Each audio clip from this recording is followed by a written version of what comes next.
August 12, 1942, Townsville Air Depot, Queensland, Australia.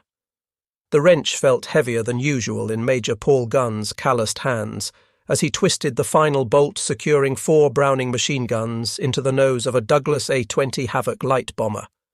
Around him, mechanics from the 3rd Bombardment Group watched with skepticism written across their sunburned faces. What this 42-year-old former Navy enlisted pilot was attempting violated every principle of aerial warfare doctrine taught at every Air Corps school in America. Bombers dropped bombs from altitude. That was the rule.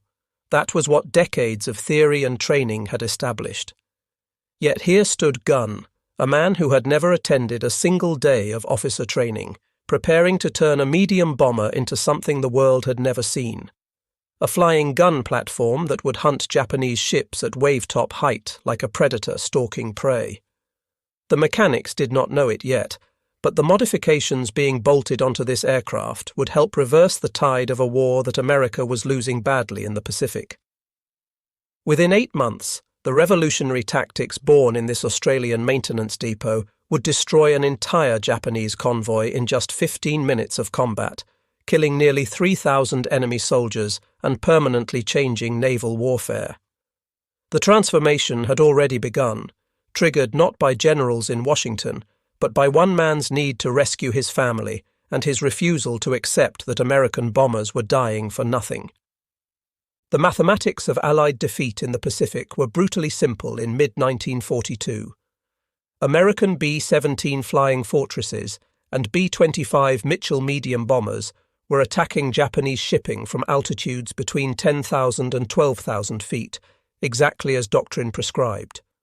The results were catastrophic. Japanese ships maneuvered easily at sea level, dodging bombs dropped from miles above. Entire formations of American bombers returned to base having scored 0 hits while losing 30% of their aircraft to Japanese fighters and anti-aircraft fire. In 6 months of combat, 5th Air Force bomber groups had sunk fewer than a dozen Japanese vessels while suffering losses that threatened to eliminate American air power in the Southwest Pacific entirely. The problem was obvious to anyone actually fighting the war. High-altitude bombing simply did not work against moving ships, but recognizing a problem and solving it were entirely different matters, especially in a military establishment that measured innovation in decades rather than days. Paul Irvin Gunn had arrived in Australia on December 24, 1941, with rage burning in his chest and a mission that consumed every waking moment. Just 17 days earlier, his world had been ordered and purposeful. He managed Philippine Airlines in Manila, flying red-painted Beechcraft 18-passenger planes across the islands with his wife Polly and their 4 children living comfortably in the capital. Then Pearl Harbor was attacked, and within hours Japanese bombers were destroying American airfields across the Philippines. General Louis Brereton, commander of the Far East Air Force, immediately commissioned Gunn as a captain and ordered him to use his commercial aircraft for military transport. For 2 weeks, Gunn flew critical missions while Japanese forces closed in on Manila. On Christmas Eve, he received orders that would haunt him for 3 years. Fly key personnel to Australia immediately. Leave Manila. Leave the Philippines. Leave his family behind. Gunn obeyed because he was now a soldier, but he gave Polly all his military pay plus every dollar he could borrow. He believed he would return within weeks to rescue them. Instead, he watched helplessly from Australia as Japanese forces captured Manila in early January 1942. His wife Clara Louise, whom he called Polly, and their 4 children Connie, Julie, Paul Jr., and young Nathaniel were marched into Santo Tomas University on January 4th, converted by the Japanese into an internment camp that would hold over 3,000 Allied civilians for the duration of the war. The news shattered Gunn, but also crystallized his purpose. If he could not reach his family immediately, he would win the war faster. And winning required solving the problem, killing American airmen daily. The bombs were not hitting their targets. Major General George Kenney arrived in Brisbane on July 29, 1942, to assume command of Allied air forces in the Southwest Pacific. The situation he inherited was grim. General Douglas MacArthur's forces were fighting for survival in New Guinea, barely holding Port Moresby, while Japanese troops advanced across the Owen Stanley Mountains. The 5th Air Force, formally established on September 5th, consisted of fewer than 500 operational aircraft scattered across primitive bases in Australia and New Guinea. Maintenance was a nightmare, spare parts were non-existent, and morale was shattered. But Kenny was different from traditional Air Corps generals. He had served as an attack aviator in World War I, understood aircraft engineering, and possessed an unusual willingness to discard doctrine when reality demanded it. Within days of arriving, he began firing officers who could not adapt and searching for men who could improvise solutions with nothing. On August 4th, Kenny visited the 3rd Bombardment Group at Charters Towers Airfield, south of Townsville. Walking through the maintenance area in the brutal Queensland heat, he discovered a 42-year-old captain working inside the nose of a Douglas A-20 Havoc. The man was installing a package of 4 machine guns taken from wrecked P-40 Warhawk fighters, mounting them to fire directly forward. Kenny asked what he was doing. Paul Gunn straightened up and explained his theory. High-altitude bombing was not working against Japanese ships. But if bombers came in low, at wave-top height, they could skip bombs across the water into ship hulls like stones across a pond. The problem was anti-aircraft fire. Flying straight toward an enemy warship at minimal altitude gave Japanese gunners perfect targets. The solution was forward-firing guns to suppress enemy fire. Saturate the enemy deck with heavy-caliber rounds as you approach, kill the gun crews, then release your bombs at point-blank range. Simple, practical, completely contrary to everything the Army Air Forces had taught about bomber operations. Kenny examined the installation. The guns came from wrecks because 5th Air Force had no spare weapons in the entire Southwest Pacific Theatre. The mounting brackets were handmade from scrap metal. The ammunition systems were improvised. It was brilliant field engineering born of necessity. When Kenny learned that Gunn had been an enlisted naval aviation pilot for 20 years, flying from carriers Langley, Lexington and Saratoga during the pioneering days of naval aviation in the 1920s and 1930s, he made an immediate decision. He assigned Gunn to his personal staff as Special Projects Officer, gave him authority to modify any aircraft in theatre, and ordered him to convert 16 more A-20 bombers into strafers. Then Kenny told Gunn he wanted the same modifications on B-25 Mitchell medium bombers, which had longer range and could carry heavier armament. The B-25 Mitchell had entered service in February 1941 and gained instant fame through the Doolittle raid on Tokyo, when 16 B-25s launched from the carrier Hornet struck the Japanese homeland for the first time. But in the Southwest Pacific, the Mitchell was struggling in its intended role. Its transparent plexiglass nose housed a bombardier with a Norden bomb sight designed for high-altitude precision bombing. Against moving ships at sea, the bombardier was useless. Japanese vessels zigzagged, changed speed, and created wakes that confused targeting calculations. Most bombs fell into empty ocean, while Japanese fighters attacked formations head-on, exploiting weak forward defences. American bomber crews were being slaughtered while accomplishing nothing. Gunn attacked the B-25 modification problem with single-minded focus. Working with Jack Fox, a North American aviation field representative, and the talented mechanics of the 4th Air Depot at Townsville, he began transforming Mitchells into something unprecedented. First, they removed the bombardier position entirely. The transparent nose was replaced with solid metal structure. Into this, they installed 4 Browning AN/M2 machine guns synchronized to fire together, controlled by the pilot through a trigger on his control yoke. 4 streams of heavy rounds converging on a single point created massive firepower. But Gunn wanted more. He fabricated streamlined gun pods, each containing 2 additional weapons, and mounted them on the fuselage below the cockpit windows. These cheek guns gave the pilot 6 forward-firing weapons. Combined with the top turret, a single B-25 could bring 8 guns to bear during a strafing run. The firepower was staggering. 8 guns firing together delivered over 6,400 rounds per minute. Each round weighed nearly 2 ounces and travelled at 2,900 feet per second, sufficient kinetic energy to penetrate destroyer deck armour, destroy gun mounts, and kill crew members. The modifications created serious engineering challenges. Each gun weighed 64 pounds unloaded. With ammunition, feed systems, and mounting structures, the nose modifications added over 600 pounds to the front of the aircraft, creating dangerous balance issues. The B-25 became nose-heavy, difficult to control, prone to dropping its nose during takeoff and landing. Gunn compensated by adding lead ballast to the tail section, but this increased overall weight and reduced range and payload capacity. Even more challenging was vibration. When all guns fired simultaneously, recoil forces shook the entire airframe. Rivets popped out of aluminum skin panels. Metal fatigue cracks appeared in fuselage structures. The instrument panel vibrated so violently that pilots could barely read their gauges while firing. Gunn and his mechanics worked through these problems methodically.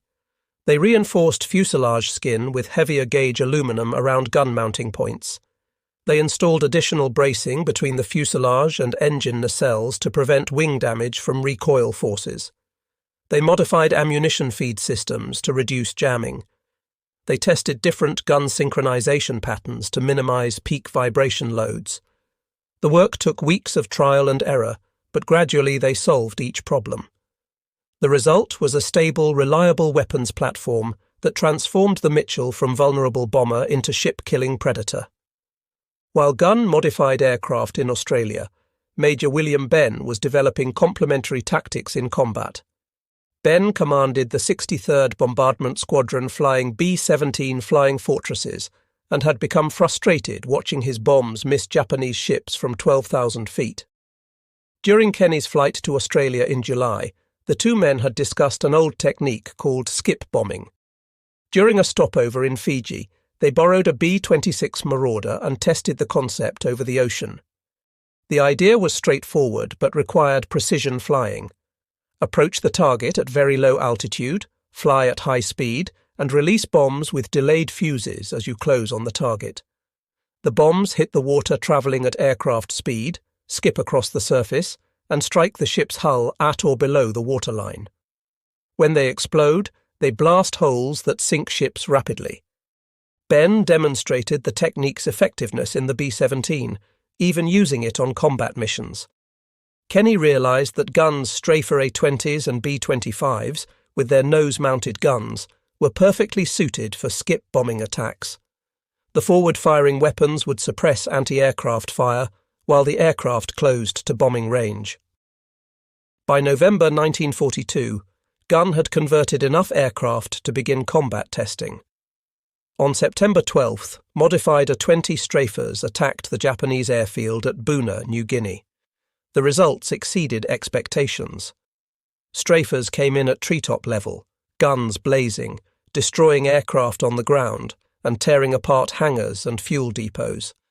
Japanese anti-aircraft crews had virtually no time to react before the attack passed. Most importantly, strafer losses were minimal. The suppression fire from forward-mounted guns made all the difference. Kenny immediately ordered more conversions and intensive pilot training in low-level attack techniques. The training was dangerous and demanding. Flying at wave-top height left zero margin for error. A moment of inattention, a slight miscalculation, meant crashing into the ocean at high speed. But the alternative was continuing to lose bombers and crews while achieving minimal results from high altitude. Pilots trained relentlessly, practicing skip-bombing runs against derelict ships anchored in Australian harbours and making mock attacks on coastal landmarks. They learned to coordinate with each other, attacking in pairs where one aircraft strafed while the other bombed. They developed hand signals and tactical formations specific to low-level operations. They pushed their aircraft to the edge of performance envelopes, discovering exactly how low they could fly, how tight they could turn, how much punishment their planes could absorb. By early 1943, 5th Air Force had created something entirely new. not just modified aircraft, but a revolutionary form of aerial warfare. The strafers were commerce destroyers, ship killers, capable of annihilating enemy convoys with tactics no naval force had ever encountered. The opportunity to prove the concept came in late February 1943. Allied intelligence intercepted Japanese radio communications, revealing plans for a major convoy operation. The Japanese were sending reinforcements to Lae, New Guinea, attempting to strengthen their garrison before Allied forces could capture the critical base. The convoy would consist of 8 transport ships carrying 6,900 troops, escorted by 8 destroyers, and covered by roughly 100 Zero fighters based at Rabaul. It was the largest Japanese naval movement in the Southwest Pacific since the war began. For General Kenny, it was the perfect target. The convoy would be travelling across the Bismarck Sea, a relatively narrow body of water between New Britain and New Guinea. Allied aircraft could reach it easily from bases at Port Moresby. Once spotted, the convoy could be tracked continuously and attacked with overwhelming force. Kenny assembled every available aircraft in 5th Air Force and worked with the Royal Australian Air Force to coordinate a massive strike. The plan called for multiple waves of attacks using different tactics and altitudes. B-17. Flying fortresses would bomb from medium altitude first, forcing the convoy to break formation and scatter. Australian Beaufighters would strafe at mast height to suppress anti-aircraft fire and create chaos on enemy decks. Then the modified B-25 strafers and A-20 strafers would come in at wave-top level, skip bombing and strafing simultaneously. P-38 Lightning fighters would provide top cover against Japanese Zeros. The convoy departed Rabaul on the evening of March 1st, 1943. Allied reconnaissance aircraft spotted it immediately and maintained continuous surveillance through heavy weather over the next 2 days.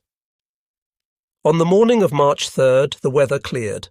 The convoy was roughly 30 miles off the coast of New Guinea when General Kenny gave the attack order. At 10 o'clock in the morning, the Battle of the Bismarck Sea began. 13 B-17. Flying fortresses attacked first from 8,000 feet, dropping 500-pound bombs that forced the convoy ships to scatter and maneuver evasively. Few bombs hit their targets, but that was not the primary objective. The B-17s were separating the convoy, breaking up defensive formations, and making individual ships vulnerable to the low-level attacks that followed. 12 Royal Australian Air Force Beaufighter attack aircraft went in next, diving to mast height and strafing with 20mm cannons and machine guns. The Beaufighters targeted gun positions, command bridges, and radar installations, creating chaos and casualties on Japanese decks. Then came the strafers. Major Edward Larner led the first wave of modified B-25 Mitchells in at minimal altitude above the waves. His squadron had trained for months specifically for this mission. As they approached the scattered convoy at high speed, Japanese sailors watched in horror as aircraft they had thought were conventional bombers transformed into flying gun platforms. 8 heavy machine guns per aircraft opened fire at 1,000 yards range. The combined firepower of 12 B-25s delivered over 76,000 rounds per minute. The effect on Japanese ships was apocalyptic. Heavy caliber rounds tore through steel bulkheads, exploded ammunition stores, ignited fuel tanks, and killed anyone exposed on deck. Gun crews died at their stations before they could return effective fire. Officers on command bridges were cut down where they stood. The ships became slaughterhouses. As the strafers closed to within 300 yards, pilots released their bombs. The 500-pound weapons skipped across the water like stones and slammed into ship hulls at the waterline. The delayed fuses triggered explosions that blasted massive holes below the waterline. Some ships began sinking immediately. Others caught fire, their crews abandoning ship as flames consumed superstructures and detonated ammunition magazines. The attack continued in waves throughout the day. More B-25 strafers attacked in coordinated pairs. A 20 Havoc strafers joined the assault. Additional B-17s bombed from medium altitude, targeting ships that attempted to maneuver away. P-38 Lightnings swept away Japanese Zero fighters attempting to interfere with the bombing runs.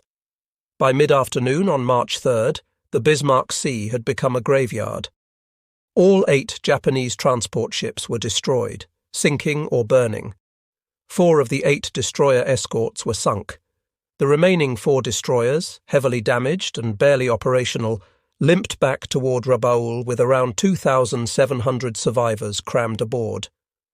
Of the 6,900 Japanese troops the convoy had been transporting, fewer than 1,200 made it ashore at Leh. The rest drowned when their ships went down, died in the attacks, or perished in the water during the following days when Allied aircraft and patrol boats continued hunting survivors. Allied losses were remarkably light. 13 airmen were killed, 12 wounded, and 5 aircraft were lost in combat or accidents. The exchange ratio was extraordinary. For every American killed, over 200 Japanese died. For every aircraft lost, more than 2 ships were destroyed. The Battle of the Bismarck Sea validated everything Paul Gunn and George Kenney had been developing over the previous 8 months. The modified strafers had proven utterly effective against naval targets. Skip bombing at minimal altitude achieved hit rates approaching 100%, compared to less than 5% for high-altitude bombing against moving ships. The forward-firing machine guns suppressed anti-aircraft fire sufficiently to make low-level attacks survivable. Most importantly, the tactics were systematic and repeatable. This was not a fortunate accident. It was a proven method that could be applied to any Japanese shipping in the Pacific theatre. News of the victory reached Washington within days. General Henry Arnold, commanding general of the Army Air Forces, was initially skeptical of the reported results. They seemed too good to be true. But photographic reconnaissance confirmed the massive destruction. The Bismarck Sea was littered with sunken and burning ships. Japanese radio intercepts revealed the magnitude of their disaster and the shock it created in their command structure. Arnold ordered an immediate investigation into exactly how 5th Air Force had achieved such unprecedented results. When investigators learned about the strafer modifications and skip bombing tactics, Arnold ordered North American aviation to incorporate similar changes into factory production of new B-25 models. This decision created both opportunities and complications. North American aviation's engineers were impressed by Gunn's field modifications, but wanted to go further. They proposed installing a 75mm M4 cannon in the nose, the largest weapon ever mounted on an American bomber. The cannon, already proven effective in M4 Sherman tanks, could theoretically destroy ships with single hits. In June 1943, North American delivered the first B-25G models equipped with the massive cannon plus 2 machine guns in the nose. Gunn was promoted to lieutenant colonel and sent back to the United States to oversee factory production and provide technical advice based on his extensive field experience. But when the B-25G models reached the Southwest Pacific in late 1943, combat crews quickly discovered serious problems with the 75mm cannon concept. The weapon had to be loaded manually between shots, giving the pilot only 1 or 2 firing opportunities during a single attack run against a ship. The recoil was so violent it disrupted aircraft stability and made accurate flying nearly impossible during the critical moments of an attack. Even more problematic, the elimination of the co-pilot position to accommodate the heavy cannon and its ammunition meant pilots were flying complex, dangerous combat missions alone without backup. Most critically, combat crews realized that 2 additional machine guns providing continuous suppression fire would be far more effective than the slow-firing cannon. Combat units began removing the 75mm cannons as field modifications and replacing them with additional machine guns. Gunn himself tested the B-25G thoroughly in the Pacific and reluctantly concluded the cannon was a tactical mistake, although he diplomatically supported it in official reports to avoid embarrassing North American aviation or Army Air Forces leadership, who had championed the concept. The next production version, the B-25H, continued mounting the problematic cannon, but added 4 more nose-mounted machine guns, bringing the total forward-firing armament to 6 guns. Various B-25H models also mounted additional weapons in fuselage packages, dorsal turret, waist positions, and tail position. Some variants carried up to 14 guns total, creating massive firepower, but also significant weight and complexity issues. Finally, in 1944, North American produced the B-25J, the ultimate and most numerous gunship variant. The B-25J came in 2 distinct configurations to serve different tactical roles. The first retained the traditional transparent bombardier nose for conventional level bombing missions.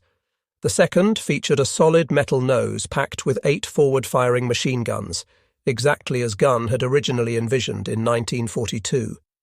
Adding 4 guns in cheek pod packages mounted on the fuselage sides, 2 in the relocated forward dorsal turret, 2 in waist positions, and 2 in the tail position, the B-25J strafer variant could mount up to 18 guns total. It was the most heavily armed American bomber of World War II, a flying weapons platform that could devastate any target it encountered. Production challenges affected early deliveries. The first 555 B-25J models were delivered without the side-mounted cheek gun packages, because initial testing revealed that muzzle blast from these weapons buckled and damaged the fuselage plates around the mounting points. North American aviation engineers fixed the structural problem by installing heavier-gauge aluminum reinforcement patches around the gun positions. Later production runs reinstated the cheek guns with the improved mounting systems. However, many combat units in the field chose to remove the cheek guns anyway to save weight, reduce maintenance requirements, and improve overall aircraft performance. Experienced pilots discovered that 8 nose-mounted guns provided sufficient firepower for most attack missions, and eliminating the side weapons improved handling characteristics. By 1944, modified B-25s and factory-produced gunship variants were operating throughout the Pacific Theatre in massive numbers. The 345th Bombardment Group, nicknamed the Air Apaches, became legendary for their low-level attacks on Japanese shipping, coastal installations, and enemy airfields. They flew missions from forward bases in New Guinea, later from the Philippines after liberation, and eventually from Okinawa during the final months of the war. Using the tactics that Gunn had pioneered in 1942, they achieved phenomenal success rates. In mission after mission, they annihilated Japanese convoys, destroyed hundreds of enemy aircraft on the ground before they could take off, and provided crushing close air support that saved countless American and Australian infantry lives during amphibious landings and ground campaigns. The impact on Japanese military operations was profound and increasingly demoralizing as the war progressed. After the Bismarck Sea disaster in March 1943, Japanese commanders became terrified of sending large convoys anywhere within range of Allied air power. Supply lines to isolated forward garrisons were effectively severed. Reinforcements could not reach positions under pressure. Equipment, ammunition, and medical supplies could not be delivered. Japanese forces throughout New Guinea, the Solomon Islands, and eventually the Philippines found themselves strategically cut off, slowly starving, running out of bullets, unable to evacuate wounded soldiers or receive replacement personnel and equipment. The strategic isolation created by Allied air superiority allowed MacArthur's ground forces to bypass strongly defended Japanese positions and capture territory with surprisingly minimal casualties. MacArthur's famous island-hopping campaign across the Pacific toward the Japanese home islands depended almost entirely on 5th Air Force's ability to control sea lanes and suppress Japanese air power.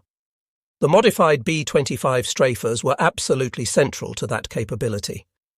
Throughout 1944 and into 1945, B-25 strafers flew thousands of dangerous missions against increasingly desperate Japanese defenders. They sank hundreds of Japanese ships ranging from small coastal vessels and barges to destroyers and cruisers. They destroyed thousands of enemy aircraft, both in air-to-air combat and in surprise ground attacks on airfields. They killed tens of thousands of enemy soldiers and continuously disrupted Japanese military operations throughout the Southwest Pacific, the Philippines, and eventually in attacks on targets in China and the Japanese home islands themselves. American losses during this same period, while certainly significant and tragic for the families of those killed, remained operationally sustainable. The exchange ratios consistently and overwhelmingly favoured Allied forces. For Paul Gunn, personally, the war remained constant agony, punctuated only by grim satisfaction that his modifications were saving American lives and killing the enemy holding his family prisoner. But his family remained trapped in Santo Tomas, suffering conditions that worsened progressively as the war dragged on and Japanese resources dwindled. Polly Gunn kept their children alive through 3 years of brutal captivity, standing up to Japanese guards when necessary to protect her children and maintaining hope even when daily rations dwindled to starvation levels.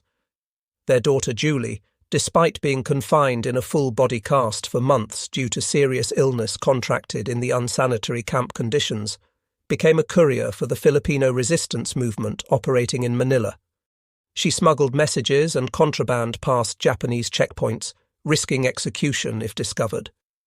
Their sons, Paul Jr. and Nathaniel, scavenged desperately for food in garbage bins and operated a hidden radio receiver they discovered in an attic, providing crucial news updates about the war's progress that sustained prisoner morale during the darkest periods.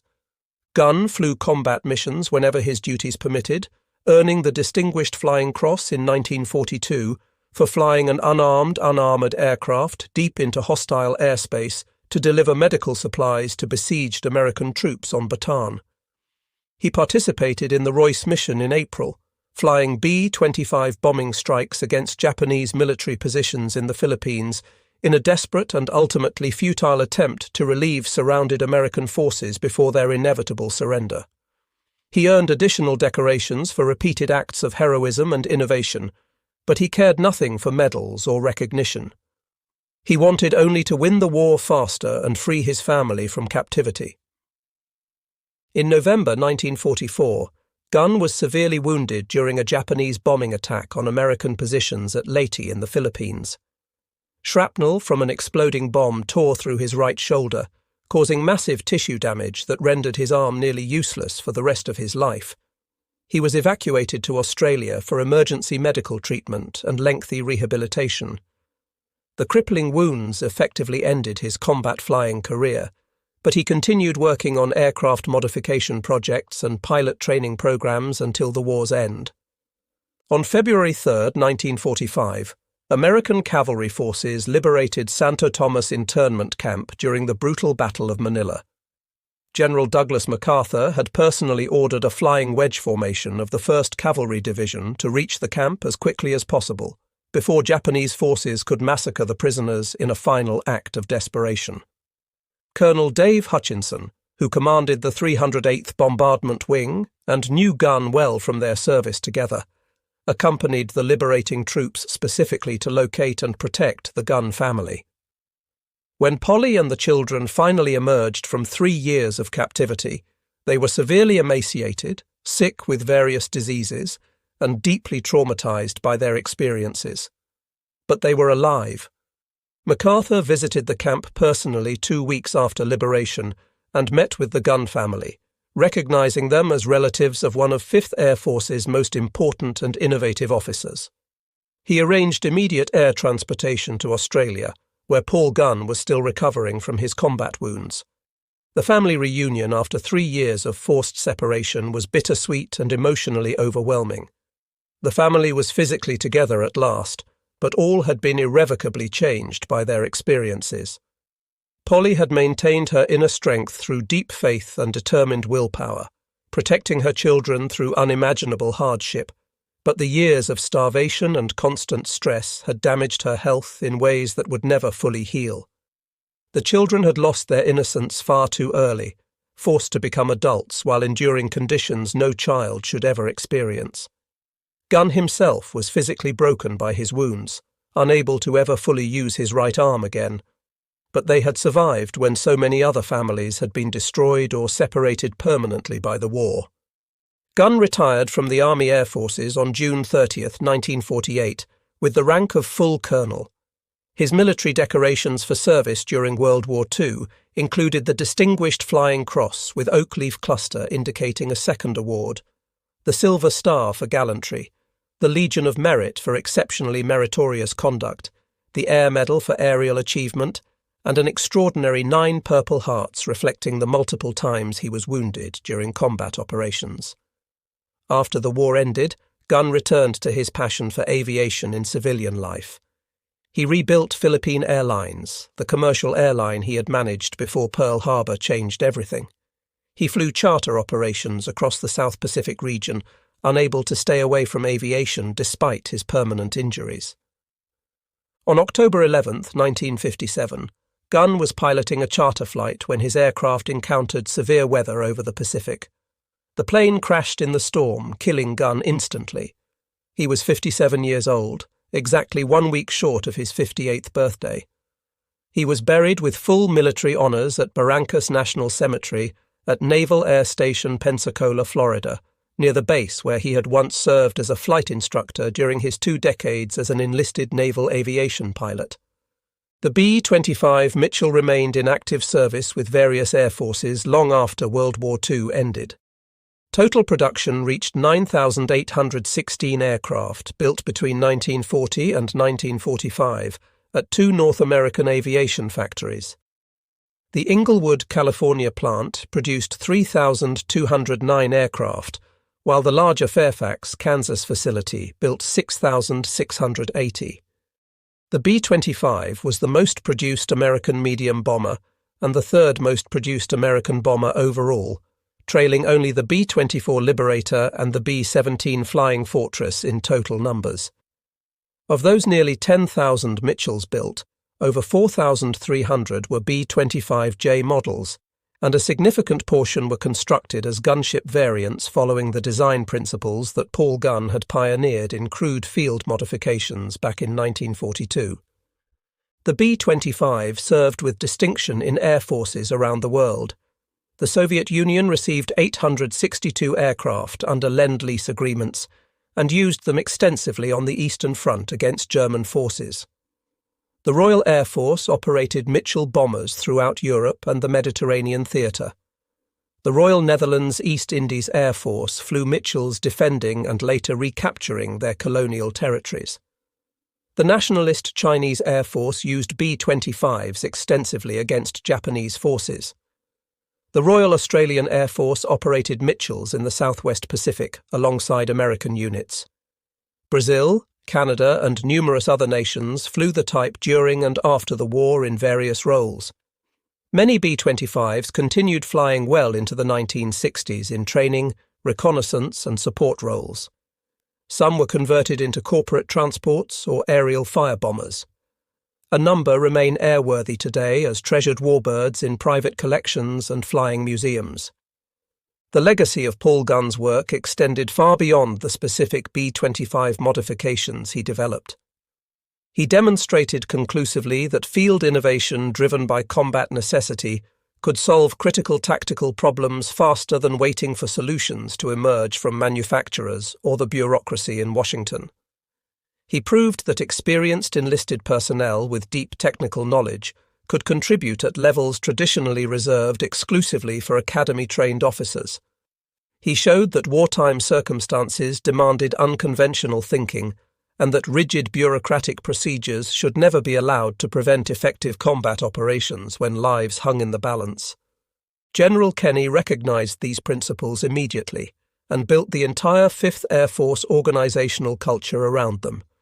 He created an environment that encouraged innovation at every level, empowered subordinate commanders to make rapid tactical decisions without waiting for approval from distant higher headquarters, and ruthlessly cut through bureaucratic red tape to get supplies, personnel, and equipment to where they were most urgently needed.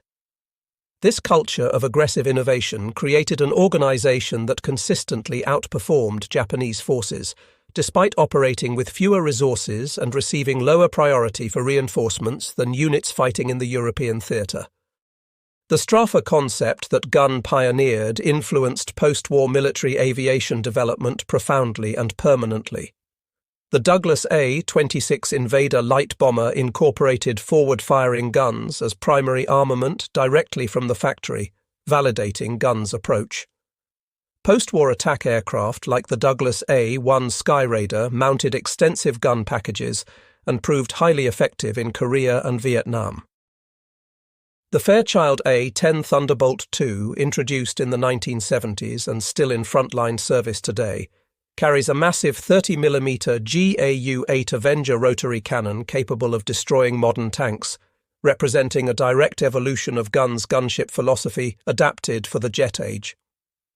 The AC-130 gunship, developed during the Vietnam War and continuously upgraded through multiple generations, represents the ultimate expression of Gunn's original concept, transforming a transport aircraft into a flying artillery platform bristling with howitzers, cannons, and Gatling guns.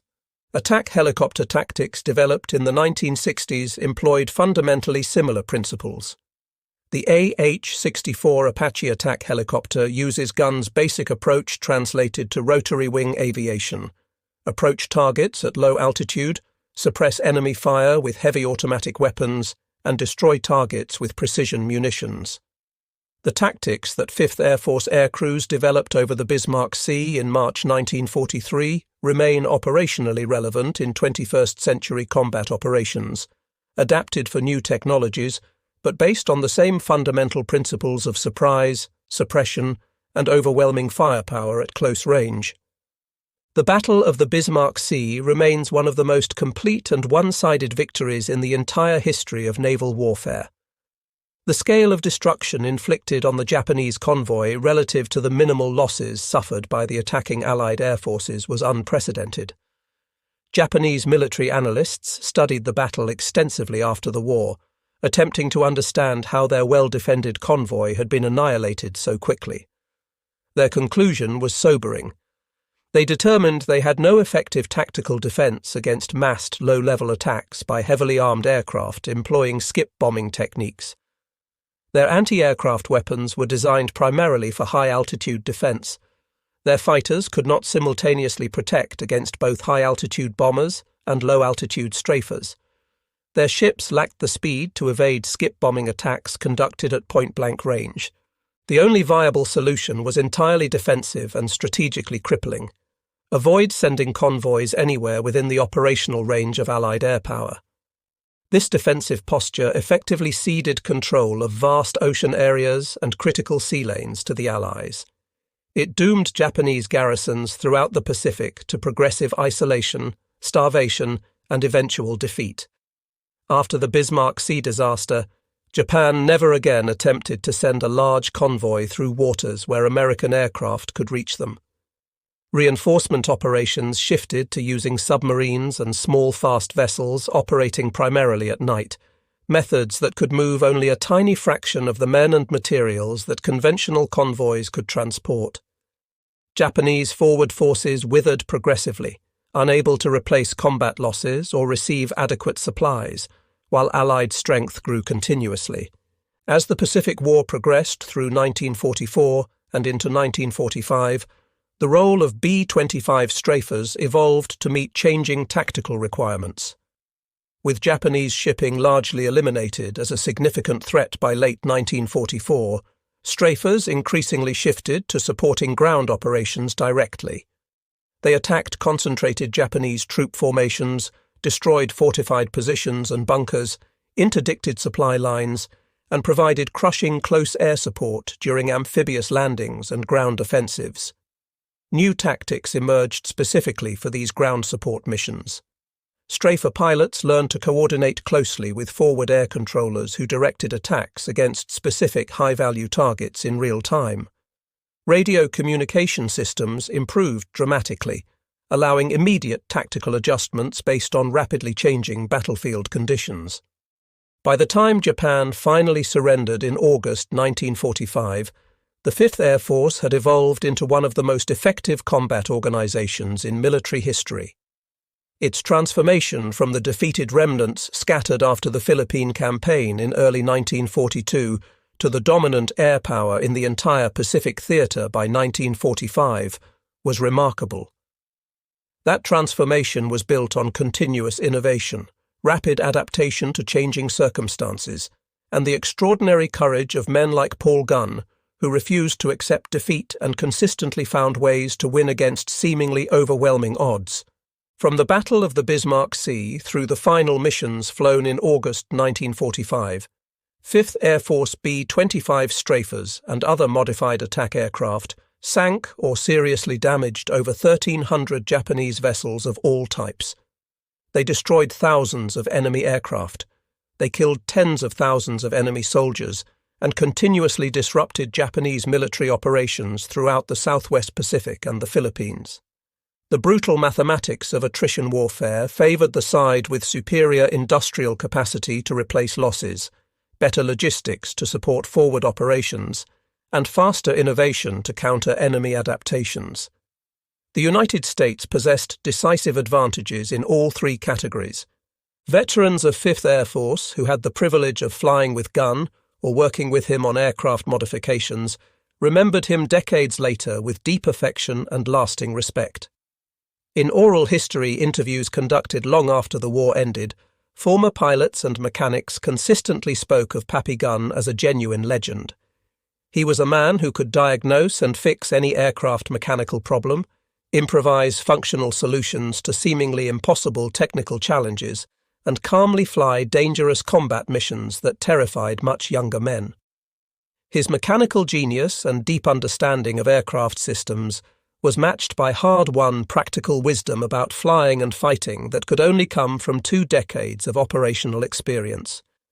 The Second World War tested nations and individuals in ways that few historical events have ever matched. For the United States, the test revealed both profound strengths and significant weaknesses in military preparedness and doctrine.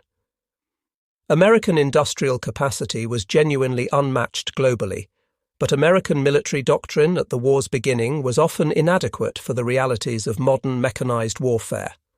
Achieving victory required learning from failures, adapting to circumstances, and improving capabilities faster than the enemy could respond. In the Southwest Pacific Theater, that essential process was dramatically accelerated by commanders like George Kenney, who were genuinely willing to embrace innovation regardless of its source.